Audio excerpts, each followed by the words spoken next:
Hello everyone, welcome to my first blog. আজকে প্রচণ্ড বৃষ্টি হচ্ছিল।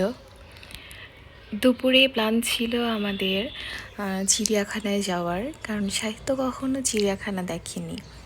তো ভাবলাম যাবো, এমন সময় বৃষ্টি বৃষ্টি থেমেও গেল। পরে আমরা ঠিক করলাম যে রেডি হয়ে বের হব। এই তো এখন সাহিত্যর বাবার কাঁধে চেপে, ঘাড়ে চেপে কোলে উঠে যাচ্ছে। লিফটে উঠলাম আমরা। এবার আমরা যাচ্ছি, নিচে গাড়ি দাঁড়িয়ে আছে। অনেকক্ষণ ধরে ওদের বসতে হয়েছে, পুলিশের ছিল, ওদের বসতে হয়েছে অনেকক্ষণ ধরে বৃষ্টির কারণে। তো সাহিত্য এখন উঠে যাবে গাড়িতে। তো হাসছে, কারণ ওর খুবই খুশি লাগছে, কারণ আমরা ওকে নিয়ে প্রথমবার চিড়িয়াখানায় যাচ্ছি। ওর প্রথম এসব দেখা। খুলনা শহরের এই হরিণের মূর্তিগুলো দেখলে সাহিত্য এত বেশি খুশি হয় বলার বাইরে। তো এবার আমরা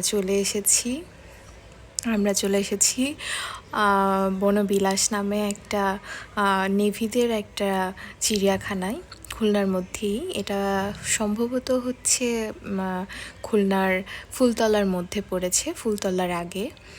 তো এই তো আমরা ঢুকে যাচ্ছি ওখানে চিড়িয়াখানা দেখার জন্য সাহিত্যকে নিয়ে। ও খুবই খুশি, ও বাঘ খুঁজছিল। এই তো প্রথমেই হচ্ছে ওর মতোই কিছু প্রাণী, বানরের সাথে ওর দেখা হয়ে গেল, ও খুবই খুশি। এই তো ওখানে দুটো ভাল্লুক ছিল।